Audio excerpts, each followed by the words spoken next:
Alright, what up, y'all? I'm back. So you know what I'm gonna say, subscribe to this. I got like 30-something subscribers now, so I'm doing pretty good. You're welcome for knowing me being a celebrity and all. But I just need to get some things off my chest as always. And this really isn't gonna be controversial, but some of you aren't gonna like what you have to hear at the same time and what I have to say. But it is what it is. That never stopped me before. And this shouldn't get me in trouble with work.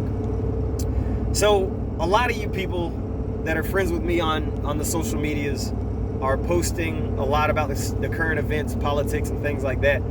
Some of you are new to it, some of you are not. And if you're new to it, that's cool. I get it. I do it sometimes. I share whatever it is, what it is.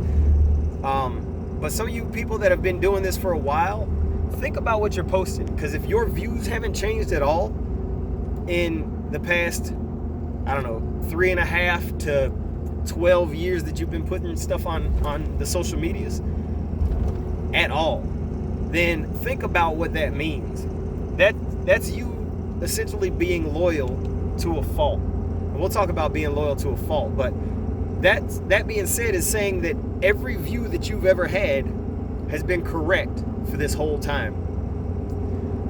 So I don't care who you are. You could be a genius, you could be a savant, it doesn't matter. You're going to have mistakes, especially when it comes to politics, especially when it comes to current events and views and things like that. If you've been posting the same thing for the past 12 years and nothing has changed even slightly, then think about why that is. That's where I'm going to talk about being loyal to a fault. So me, I'll never say I'm Republican or I'm Democrat or I'm liberal or I'm conservative, because I'm not any of those things. I have views that go each way. I'm probably, I don't know, maybe extreme in some of my views, but those are just the things I believe in. I'm not saying they're right, I'm saying that's what I believe in. Now, here's an example of that. So I grew up in a fairly religious family. Some of us more religious than others. I didn't go to a church religiously for most of my life. I'm not saying that kind of religious, but I was raised off of religious values. And because of that, a while ago, I had a different view of abortion than I do now. It was basically mostly right-wing view of abortion. And I had a reason I believed in it that way. Even back then, I wouldn't argue with anyone. I was like, I'd just say that's the way I believe it should be done, or shouldn't be done, whatever. And now, because there's been some research done by me and by other people, I view abortion as differently. I'm not going to argue with you to say whether it's right or wrong. I'm going to tell you why I believe it to be true, or the way I believe it should be done. But as far as me being loyal to the party, I'm not.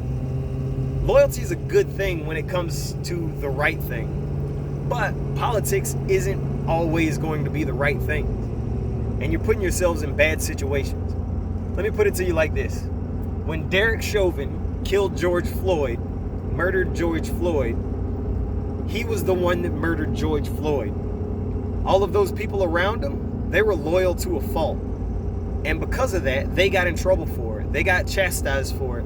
And they look just as guilty, at least almost, as Derek Chauvin. And they didn't do anything that killed Derek Chauvin, but at the same time, they didn't do anything to stop Derek Chauvin from doing the wrong thing. But they were loyal to a fault. They were like, that's my partner, and he knows what he's doing. He's doing the right thing. Therefore, because they were loyal to a fault, they were just as guilty. Let me know what you think. I'm out. Peace.